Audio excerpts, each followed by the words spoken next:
TIK sebagai sumber informasi, di mana dalam kegiatan pembelajaran, ini salah satu contohnya yaitu pada kelas 8 semester ganjil atau semester awal, materi zat adiktif dan aditif dan dampaknya bagi kesehatan.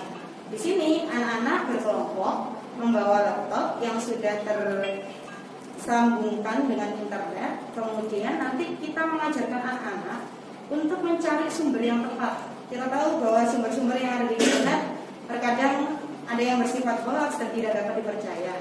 Harapannya dengan mengajarkan TIK sebagai sumber ini, kita memberikan pemahaman kepada anak bagaimana cara mencari sumber yang tepat, bagaimana untuk membedakan mana informasi yang benar, mana informasi yang salah.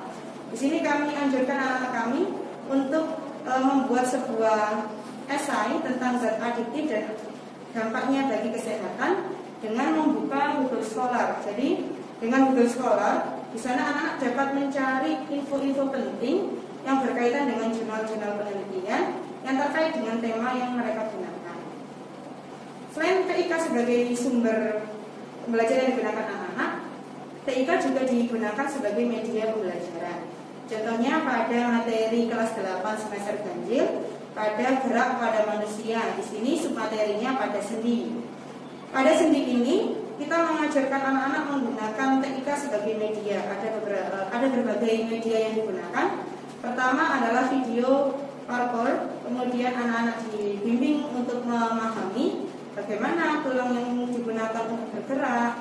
Kemudian di sini juga ada video lagu tentang sendi, video lagu tentang kelompok-kelompok sendi, contoh-contoh tulang-tulang dan contoh-contoh sendi-sendi yang ada dalam tubuh manusia. Di akhir juga digunakan kuisis sebagai evaluasi. Jadi TIK tidak hanya sebagai sumber, tapi juga sebagai media pembelajaran.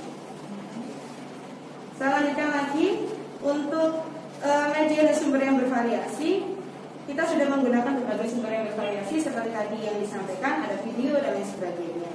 Selain itu, guru-guru kami juga mampu untuk mengembangkan berbagai media yang sangat menarik yang nantinya dapat digunakan untuk siswa kita untuk mampu memahami materi dengan lebih menyenangkan, lebih atraktif, lebih inovatif, dan lebih interaktif seperti itu ya. Jadi kalau kita lihat di sini saya tampilkan satu contoh. Di sini guru kami mengembangkan RPP yang berbasis games permainan.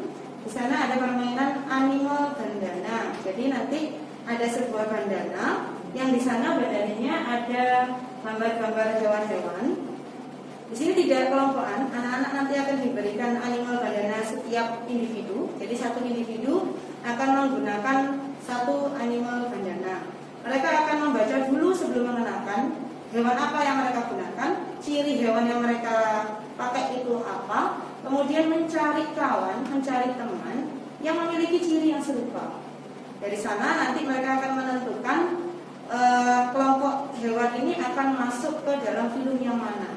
Kebetulan di sini arahnya adalah materi Kingdom Animalia tentang turtle data.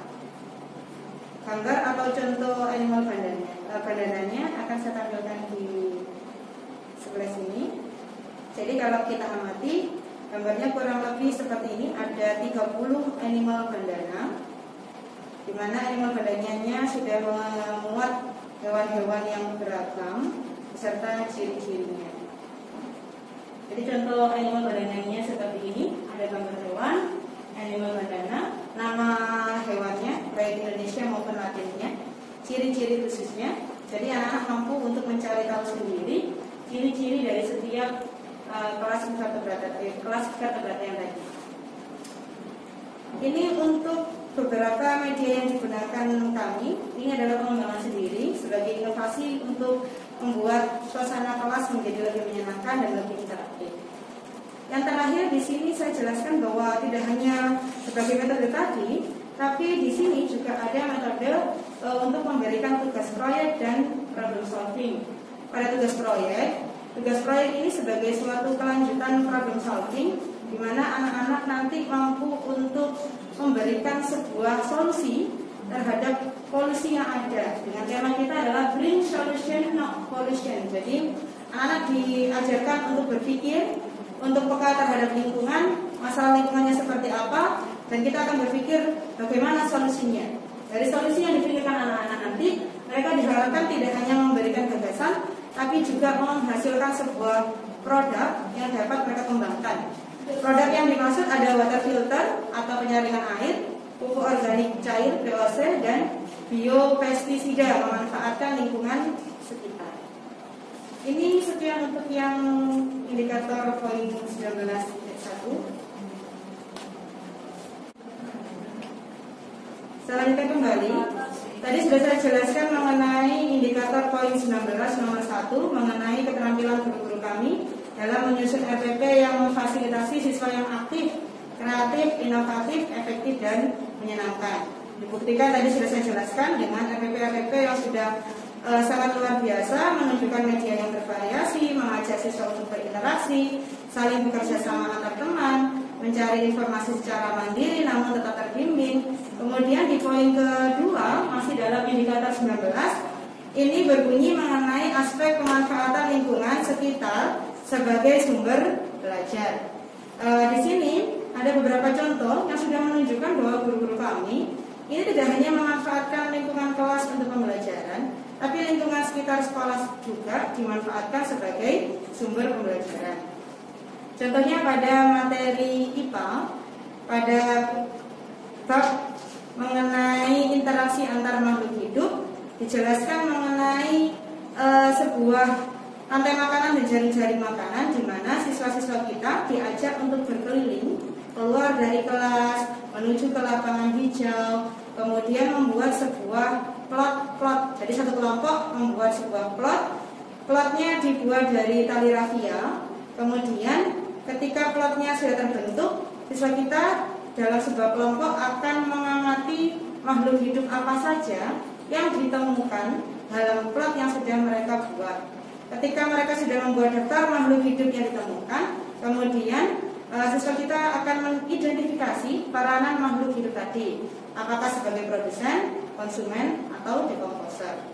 Setelah dibuat sebuah identifikasi makhluk hidup, membuat plot, kemudian anak-anak mengerjakan LKPD-nya untuk membuat jaring-jaring makanan, diawali dengan rantai makanan, kemudian jaring-jaring makanan.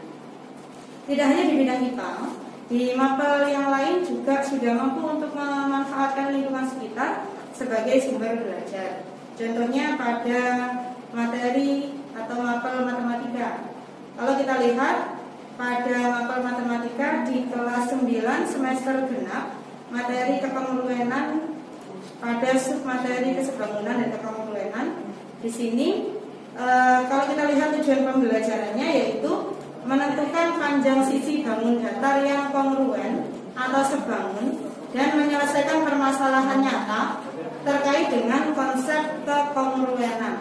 Dalam tujuan pembelajaran kami menyajikan sebuah tulisan permasalahan nyata, di mana di sini pada kegiatan motivasi diajukan sebuah pertanyaan yang menarik. Pernahkah kalian melihat pekerja perawatan taman kota menebang sebuah pohon, kemudian yang sudah terlalu tinggi atau pohon yang menghalangi kabel listrik? Bagaimana pekerja tersebut dapat memperkirakan sejauh apa pohonnya akan jatuh setelah ditebang? Jadi dari sebuah permasalahan yang sering mereka temukan, nanti anak-anak akan menentukan panjang sisi bangun datar, di mana nanti siswa kita pada materi ini diajak keluar ke lapangan. Nanti mereka akan menafsirkan tinggi tiang bendera yang ada di lapangan SMP Progresif Wisalawa.